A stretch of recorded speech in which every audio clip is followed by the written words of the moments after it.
Hi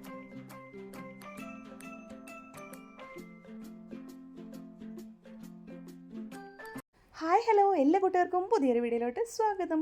ഭൂമി പണ്ണേക്കറിൻ്റെ ഈ ഒരു പോസ്റ്റും ഈ ഒരു ജ്വല്ലറിയും ബ്ലഷ് വിത്ത് ആഷ് ഇൻസ്റ്റാഗ്രാമിൽ പോസ്റ്റ് ചെയ്തിട്ടാണ് കണ്ടേട്ടോ. അപ്പോൾ അത് ഹോം മെയ്ഡ് ആയിട്ട് നമുക്ക് എന്തുകൊണ്ട് ഉണ്ടാക്കിക്കൂടാ എന്ന് തോന്നി. അപ്പോൾ നമുക്ക് ഉണ്ടാക്കി നോക്കാം കേട്ടോ. അപ്പോൾ അതിനായിട്ട് എടുത്തിരിക്കുന്നത് ഹോം മെയ്ഡ് ക്ലേ ആണ്, അല്ലെങ്കിൽ ഷോപ്പിൽ നിന്ന് മേടിക്കുന്ന ക്ലേ ആയാലും മതി. ക്ലേ എടുത്ത് നന്നായിട്ട് ഇതാ മിക്സ് ചെയ്ത് കൊടുക്കുക. അതിൽ എയർ ബബിൾസും എല്ലാം കളഞ്ഞ് നന്നായിട്ട് മിക്സ് ചെയ്ത് കൊടുക്കുക.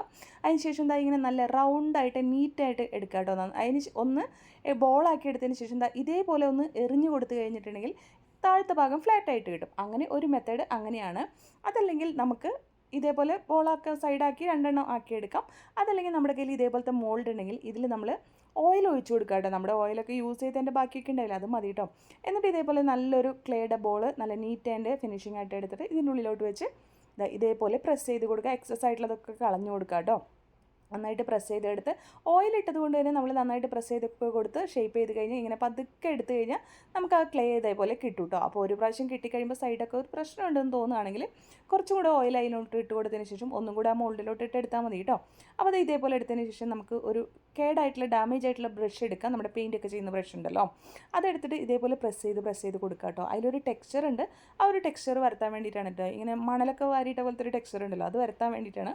കേടായിട്ടുള്ള ബ്രഷ് വെച്ചിട്ട് ഇതുപോലെ കൊടുക്കാം കേട്ടോ. അല്ലെങ്കിൽ ഏതെങ്കിലും ടൈപ്പ് ടൂത്ത് ബ്രഷ് ആയാലും മതി കേട്ടോ. ഇതുപോലെ കൊടുക്കാം. അതൊന്നും ഇല്ലെങ്കിൽ നമുക്ക് ഇതേപോലെ ഒരു അലുമിനിയം ഫോയിൽ ചുരുട്ടിയെടുക്കാം. അതല്ലെങ്കിൽ കുറച്ച് പേപ്പർ ഉണ്ടല്ലോ, പേപ്പർ ഇങ്ങനെ ചുരുട്ടിയെടുക്കുമ്പോൾ ഒരു ഇത് വരില്ലേ, അത് വെച്ചിട്ട് പ്രസ് ചെയ്ത് കൊടുക്കുക കേട്ടോ. ഇനി പതുക്കെ പ്രസ് ചെയ്ത് കൊടുക്കുക കേട്ടോ. അപ്പോൾ ക്ലേ ഉണങ്ങുന്നതിന് മുന്നേ നമ്മളിത് ചെയ്തെടുക്കണം. നമ്മളെന്തായാലും ഈ ഒരു ബ്രഷ് വെച്ചിട്ടാണ് ചെയ്തെടുക്കുന്നത്. ടൂത്ത് ബ്രഷ് വെച്ച് ചെയ്താലും നല്ലതാണ് കേട്ടോ. നല്ല ഹാർഡായിട്ടുള്ള ടൂത്ത് ബ്രഷ് ഉണ്ടെങ്കിൽ അത് വെച്ച് ചെയ്തെടുത്താൽ മതി. ഇത് ചെയ്തതിന് ശേഷം ഇനി ഇത് ഉണങ്ങാൻ വേണ്ടി വിടുക കേട്ടോ. ഈ ഒരു ക്ലേ ഉണങ്ങാൻ വേണ്ടി വിടുക. നമ്മൾ 2 പീസ് ഇതേപോലെ ചെയ്തെടുത്തിട്ടുണ്ട്. രണ്ടിലും ആ ഒരു ഇംപ്രഷൻസ് പോലെ കൊടുത്തിട്ടുണ്ട് കേട്ടോ. ഇപ്പോൾ ഇതാ ഇത് ഉണങ്ങി എടുത്ത് കൊണ്ടുവന്നിട്ടുണ്ട്. ഇനി ഇതിൽ എന്താണ് ടെക്സ്ചർ വരുത്താൻ ചെയ്യുന്നതെന്ന് നോക്കാം. നമ്മൾ ആദ്യം തന്നെ നമ്മുടെ പേൾ മെറ്റാലിക് ഗോൾഡ് ഉണ്ടല്ലോ, അത് വെച്ചിട്ട് നമ്മളൊന്ന് പെയിൻറ്റ് ചെയ്ത് കൊടുക്കുകയാണ്. കുറച്ച് ഹാർഡായിട്ടുള്ള പെയിൻറ്റ് ബ്രഷ് വെച്ച് കൊടുക്കുക കേട്ടോ. ചെറിയ തോതിൽ മാത്രമേ പെയിൻറ്റ് വരാൻ പാടുള്ളൂ.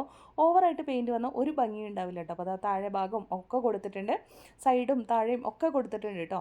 സോഫ്റ്റ് ബ്രഷ് യൂസ് ചെയ്യാതിരിക്കുക, കുറച്ച് ഹാർഡായിട്ടുള്ള ബ്രഷ് യൂസ് ചെയ്യുക. അപ്പോഴാണ് നമ്മൾ ആ ടെക്സ്ചർ കൊടുത്തതിൻ്റെ ഉള്ളിലൊന്നും പെയിൻറ്റ് ഇരിക്കാതെ കറക്റ്റ് ടെക്സ്ചർ നമുക്ക് കിട്ടുള്ളൂ കേട്ടോ. അപ്പോൾ കൈ പിടിച്ച ഭാഗത്ത് പെയിൻറ്റ് പോയിട്ടുണ്ട്. അപ്പോൾ അതുകൊണ്ടാണ് അത് അവിടെ വെച്ചിട്ട് പെയിൻറ്റ് ചെയ്തെടുത്ത്. അതിനുശേഷം നമുക്ക് ഇതേപോലത്തെ ഗോൾഡ് മെറ്റാലിക് പൗഡർ കിട്ടും. അതും കൂടെ കൊടുത്തു കഴിഞ്ഞാലാണ് കറക്റ്റ് ആ ഒരു ലുക്ക് നമുക്ക് കിട്ടുന്നത് കേട്ടോ. അപ്പോൾ ഇതൊക്കെ ഷോപ്പിൽ നിന്ന് മേടിക്കാൻ കിട്ടും. ഇനിയിപ്പോൾ ഗോൾഡ് പെയിൻറ്റ് മാത്രം കൊടുത്താലും കുഴപ്പമൊന്നുമില്ല, ആ ഒരു റസ്റ്റ് ലുക്ക് കിട്ടില്ല എന്ന് മാത്രമേ ഉള്ളൂ. ഈ ഒരു പേൾ മെറ്റാലിക് ഗോൾഡ് പൗഡറും കൂടെ കൊടുത്തു കഴിഞ്ഞാൽ കറക്റ്റ് നമ്മൾ ആ ഷോപ്പിലത്തെ അതിൻ്റെ അതേ സെയിം ലുക്ക് കിട്ടും കേട്ടോ. അപ്പോൾ ഇത് വീഡിയോയിൽ കാണുമ്പോൾ അത്ര മനസ്സിലാവുന്നില്ല. ഞാനിതെല്ലാം ഫൈനൽ ലുക്ക് കഴിഞ്ഞിട്ട് ഫോട്ടോ അയച്ചു കാണിച്ചു തരാം കേട്ടോ. അപ്പോൾ അത് എല്ലാം കഴിഞ്ഞ് എടുത്തിട്ടുണ്ട്. ഇനി ഇതേപോലെ പെയിൻറ്റൊക്കെ ഉണങ്ങി എടുത്തിട്ടുണ്ട്. നമ്മൾ ഡസ്റ്റ് പൗഡർ അപ്ലൈ ചെയ്യുമ്പോൾ പെയിൻറ്റ് ഉണങ്ങുന്നതിന് മുന്നേ വേണം ഡസ്റ്റ് പൗഡർ അപ്ലൈ ചെയ്യാനായിട്ട് കേട്ടോ. അപ്പോൾ ഇതേപോലെ എല്ലാം കഴിഞ്ഞെടുത്തിട്ടുണ്ട്. ഇനി ഇതിൻ്റെ ബാക്ക് സൈഡിൽ നമ്മൾ ഇയർ റിങ്ങിൻ്റെ ബാക്കിലുള്ള ഇതുണ്ടല്ലോ, ഇത് നമ്മൾ കുറച്ച് ഗ്ലൂ ഇതിലോട്ട് അപ്ലൈ ചെയ്ത് കൊടുക്കാം. ഗ്ലൂ അപ്ലൈ ചെയ്തതിന് ശേഷം നമ്മൾ ഇതിലോട്ട് ഒട്ടിച്ചു കൊടുക്കുകയാണ് ചെയ്യുന്നത് കേട്ടോ. അപ്പോൾ ഈ ഒരു ഇയർ സ്റ്റഡ് ബാക്ക് നമുക്ക് എവിടെയാണ് വേണ്ടതെങ്കിൽ അവിടെ ഒട്ടിച്ചു കൊടുക്കുക കേട്ടോ. നമുക്ക് സെൻറ്ററിൽ വേണോ അതേ കുറച്ച് ഇറങ്ങിയിട്ട് വേണോ എന്നൊക്കെ നമ്മളുടെ ഇഷ്ടമാണ്. ഞാനിപ്പോൾ എന്തായാലും സെൻറ്ററിലാണ് കൊടുക്കുന്നത്, കുറച്ച് വലുതാണല്ലോ, അപ്പോൾ അത് സെൻറ്ററിൽ ഇരുന്നോട്ടെ എന്ന് വിചാരിച്ചു. അപ്പോൾ ഇതേപോലെ നമ്മൾ വെച്ചിട്ട് കൊടുക്കുക കേട്ടോ. ഒന്നുകിൽ വേണമെങ്കിൽ നമുക്ക് ആദ്യമേ ഇത് ഫിക്സ് ചെയ്ത് കൊടുത്തിട്ട് പെയിൻറ്റൊക്കെ ചെയ്ത് കൊടുത്താൽ മതി. അപ്പോൾ കുറച്ചുകൂടി ഈസി ആയിരിക്കും കേട്ടോ. അപ്പോൾ കുറച്ചുകൂടി ഈസി ആയിട്ടാണ് തോന്നുന്നത്. നല്ല ഫിക്സ് ചെയ്തിട്ടുള്ള ഗ്ലൂ വേണം നമ്മൾ ഒട്ടിച്ചു കൊടുക്കുക. സ്റ്റിക്ക് ഫാസ്റ്റ് പോലത്തെ ഗ്ലൂ ആയാലും കുഴപ്പമില്ല കേട്ടോ. ഞാൻ അധികം ജ്വല്ലറിക്ക് ഈ ഒരു ഗ്ലൂ അല്ലെങ്കിൽ സ്റ്റിക്ക് ഫാസ്റ്റ് ആണ് എപ്പോഴും ഇയർ സ്റ്റഡ് ബാക്ക് ഒട്ടിക്കാൻ വേണ്ടി യൂസ് ചെയ്യാം. അല്ലെങ്കിൽ കസ്റ്റമേഴ്സൊക്കെ അത് പറഞ്ഞു പോയി എന്ന് പറഞ്ഞാൽ കംപ്ലയിൻറ്റ് ഉണ്ടാവും കേട്ടോ. അപ്പോൾ ഇത് നന്നായിട്ട് ഉണങ്ങിയതിന് ശേഷം ഈ ഒരു ഡസ്റ്റ് പൗഡറും നമ്മുടെ പെയിൻറ്റും ഉണങ്ങിയതിന് ശേഷം നമുക്ക് ഇതിലോട്ട് ട്രാൻസ്പെറൻറ്റ് നെയിൽ പോളിഷ് ഉണ്ടല്ലോ, അത് അടിച്ചു കൊടുത്തു കഴിഞ്ഞാൽ പിന്നെ ഈ ഒരു ഗ്ലിറ്റർ പൗഡറൊന്നും പുറത്തോട്ട് പോയില്ല, സീലായിട്ടിരിക്കും. അപ്പോൾ അതിൻ്റെ ഒരു ഫൈനൽ ലുക്കും കൂടെ നല്ല ഭംഗിയായിരിക്കും കേട്ടോ. അപ്പോൾ ഇത് അത്ര അങ്ങോട്ട് നിങ്ങൾക്ക് വിസിബിൾ ആവുന്നുണ്ടാവില്ല എത്ര കാണിച്ചിട്ടും. ഞാനത് സൂം ചെയ്ത് കാണിക്കും. ഞാനൊരു പിക്ചർ കാണിച്ചു തരാം കേട്ടോ. അപ്പോൾ കുറച്ചും കൂടെ നിങ്ങൾക്ക് മനസ്സിലാവും. ഇത് സൂം ചെയ്തിട്ടും അത്ര അങ്ങോട്ട് മനസ്സിലാവുന്നില്ലല്ലോ.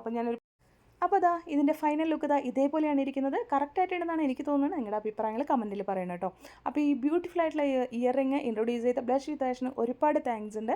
അപ്പോൾ പട്നേക്കറിൻ്റെയും ആഷിനെയും കൂടെ പിക്ചർ വെച്ച് നോക്കുമ്പോഴും സെയിം ആയിട്ട് തന്നെ ഇല്ലേ. അപ്പോൾ അഭിപ്രായങ്ങൾ കമൻറ്റിൽ പറയാം. വീഡിയോ ഇഷ്ടമാണെങ്കിൽ സബ്സ്ക്രൈബ് ചെയ്ത് സപ്പോർട്ട്